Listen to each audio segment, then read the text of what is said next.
দীর্ঘ এক মাস ধরে ব্যাপক উদ্বেগ উৎকণ্ঠার পর আজকে ফিরে এসেছে বাংলাদেশের সেই নাবিকরা, যারা ভারতীয় কোস্টগার্ড তাদেরকে জিম্মি করা হয়েছিল, তারা এখন আমাদের সামনে আছেন। আপনি যে দীর্ঘ এক মাস ভারতে বন্দী ছিলেন, আজকে ফিরে এসেছেন, আপনার স্ত্রী সন্ধান পেলেন, আপনার কেমন লাগতেছে? আমার খুবই ভালো লাগতেছে। এই আনন্দের কথা ভাষায় বলে প্রকাশ করা যাবে না যে আমার কতটা ভালো লাগতেছে। কারণ ভারতে থাকার সময় তো জীবন অনিশ্চিত আর কি, কোন দিকে যাবে, জীবনের কি হবে, মেয়ে স্ত্রী এরা কি হবে, বাবা মার কি হবে, এই নিয়ে টেনশন করতাম আর কি। এইগুলো নিয়ে ভাবতে গেলে দম বন্ধ হয়ে যেত। আপনাদের উসিলায় আমাদের দেশের সরকারের মাধ্যমে দেশে ফিরে আসতে পারছি, এজন্য খুবই খুবই আনন্দিত।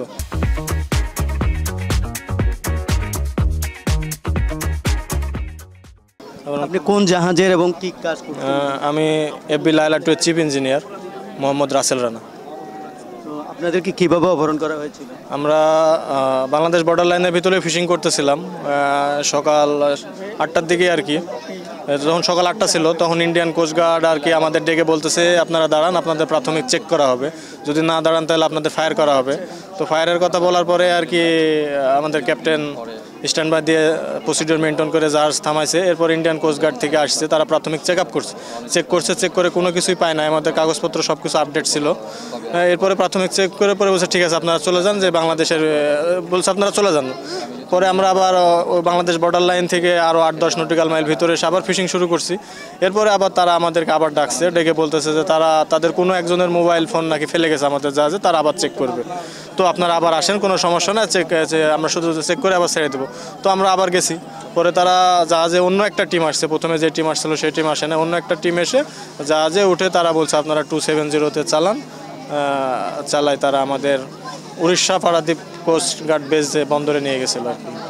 আমরা বাংলাদেশের সীমানার মধ্যে ফিশিং করতেছিলাম, এই সময় ইন্ডিয়ান কোস্টগার্ড আমাদের কাছাকাছি আসে আমাদেরকে স্টপ করতে বলে।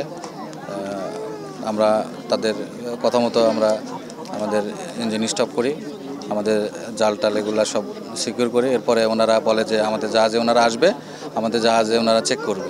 আলহামদুলিল্লাহ, এটা আসলে ভাষায় প্রকাশ করার মতো না। আমাদের দেখছেন দুটো ছোটো ছোটো মেয়ে, এদের নিয়ে খুবই আসলে ওখানে যে 26টা দিন ছিলাম, প্রতিটা মুহূর্ত প্রতিটা সময় শুধু এদের কথাই মনে পড়ছে যে আমি যদি না যেতে পারি এদের কি হবে। ঠিক আছে, তো আলহামদুলিল্লাহ বাংলাদেশ গভর্নমেন্ট, বাংলাদেশ কোস্টগার্ড বা এর পিছনে যারা কাজ করছে, এদের আন্তরিক প্রচেষ্টায় আমরা অতি অল্প সময়ের মধ্যে 1 মাসের মধ্যে দেশে আসতে পারছি, পরিবারের কাছে আসতে পারছি। তারা চলে গেছে, ওই মুহূর্তে আমার বোট পাল্টে খেয়ে গেছে। আমরা 13 জন ছিলাম, একজন ভিতরে ছিল, উনি আর বাইরে নেই। আমরা 12 জন একসাথে ছিলাম। থাকার পর আমাদের বোটে বাঁশ আছে, পুলুট আছে কিছু, ওই পুলুটের বাঁশ আমরা একসাথে বেঁধে আমরা 12 জন ওই বাঁশের বুটে বসেছিলাম। আমরা এক রাত একদিন বাঁচছিলাম।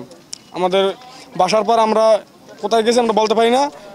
পরের দিন বিকালে আমাদেরকে পার্বতীয়া 5-এ ইন্ডিয়ান বোট আমাকে উদ্ধার করেছে। আমরা অসুস্থ ছিলাম, আমাদের সব কিছু শ্বাস পোশাক ওষুধ যা কিছু ছিল তারা আমাদের ট্রিটমেন্ট করছে।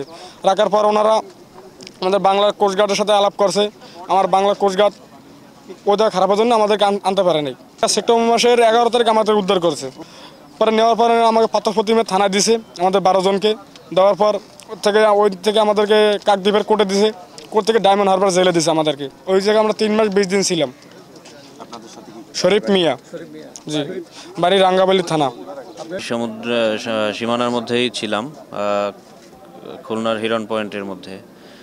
তো সকাল 7টার দিকে তো আমরা নোটিস করতেছি যে একটা ইন্ডিয়ান কোস্টগার্ড শিপ তাদের ইয়ার মধ্যে আছে এবং আমাদেরকে ডাকতেছে।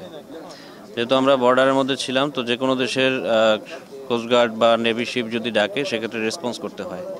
তো আমরা সেই মোতাবেক রেসপন্স করেছি।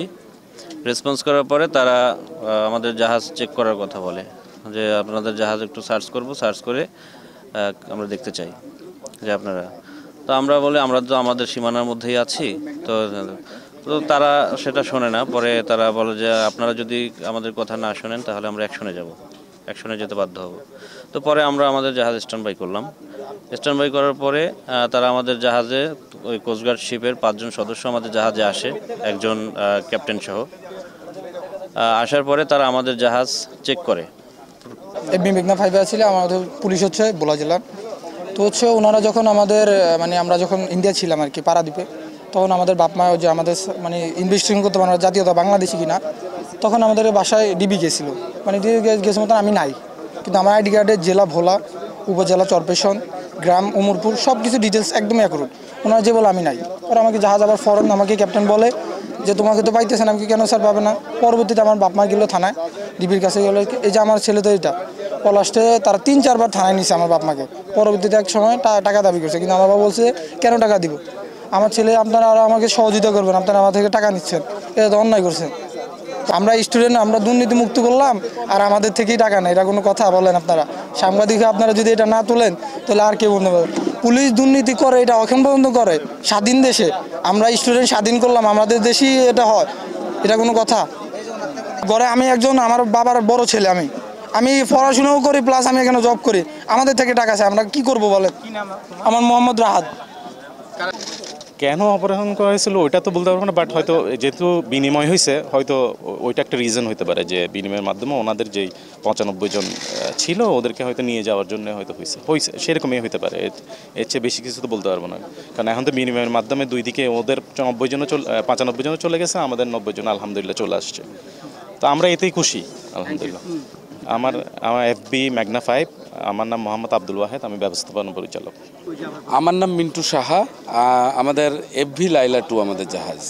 হ্যাঁ, আমাদের 41 জন, সব মিলিয়ে 41 জন ছিল। তারা তো সবাই এসছে, আপনারা ইতিমধ্যেই জেনেছেন। সরকারের সত্যিকার অর্থে অসাধারণ ভূমিকা ছিল, বিশেষ করে পররাষ্ট্র মন্ত্রণালয়ে আমি অনেকবার গিয়েছি।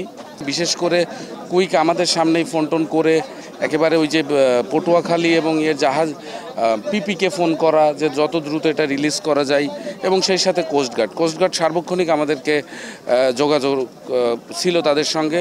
ধরার সময় 6টি ভারতীয় ফিশিং বোট 95 জন জেলেসহ আটক করা হয়, যার ভিতরে 2টি আটক করে বাংলাদেশ কোস্টগার্ড এবং 4টি আটক করে বাংলাদেশ নেভি। এর পূর্বে গত 9 সেপ্টেম্বর বাংলাদেশের একটা ফিশিং বোট, যেটা কৌশিক, সেই ফিশিং বোটটি ডুবে যায় এবং এর 12 জন জেলে তাদেরকে ভারতীয় কোস্টগার্ড উদ্ধার করে এবং ভারতে নিয়ে যায়। পরবর্তীতে গত 9 ডিসেম্বর বাংলাদেশি 2টি ফিশিং বোট, যেটা লাইলা 2 এবং মেঘনা 5, ভারতীয় কোস্টগার্ড অভিযোগ করে এরা ভারতীয় সীমানায় মাছ ধরছিল। সেই প্রেক্ষাপটে তাদেরকে ধরিয়ে নিয়ে যায় আমাদের 78 জন জেলেসহ। পরবর্তীতে বাংলাদেশ সরকারের পররাষ্ট্র মন্ত্রণালয় এ বিষয়ে উদ্যোগ নেয় এবং দ্বিপাক্ষিক সমঝোতার ভিত্তিতে বন্দি বিনিময়ের সিদ্ধান্ত গৃহীত হয়। এই বন্দি বিনিময়ের কাজটি দেওয়া হয় বাংলাদেশ কোস্টগার্ডকে বাংলাদেশের সরকারের পক্ষ থেকে। সেই প্রেক্ষাপটে গত 5 জানুয়ারি বাংলাদেশ ভারত আন্তর্জাতিক সমুদ্রসীমা এলাকায় বাংলাদেশে অবস্থানরত 95 জন ভারতীয় জেলে 6টি বোটসহ ভারতীয় কোস্টগার্ডের নিকট হস্তান্তর করা হয়। একইভাবে ভারতে থাকা 90 জন জেলে এবং 2টি ফিশিং বোট বাংলাদেশ কোস্টগার্ডের নিকট হস্তান্তর করা হয়। তাদেরকে আমরা গত রাতে চিরঙে নিয়ে আসি। আপনারা দেখতে পাচ্ছেন 2টো জাহাজ, একই সাথে 90 জন জেলে, এবং তাদেরকে আমরা ইতিমধ্যে তাদের পরিবারের নিকট হস্তান্তর করেছি। আপনারা ইতিমধ্যে জেনেছেন, আমি বলেছি আমার ব্রিফিংয়ে, যে অভিযোগ ছিল তারা ভারতীয় সীমানার মধ্যে গিয়ে মাছ ধরছিল, সেই প্রেক্ষাপটে তাদেরকে ধরে নিয়ে যাওয়া হয়েছে। তো যেহেতু তারা এসেছে, এই বিষয়টা পুলিশকে অবগত করা হয়েছে, আমরাও জেনেছি। আমরা পুরোটা যাচাই করে দেখব যে ওনারা বলেছেন ভারতীয় জলসীমায় চলে গিয়েছেন, সেটা সঠিক নাকি ওনারা বাংলাদেশ জলসীমায় ছিলেন।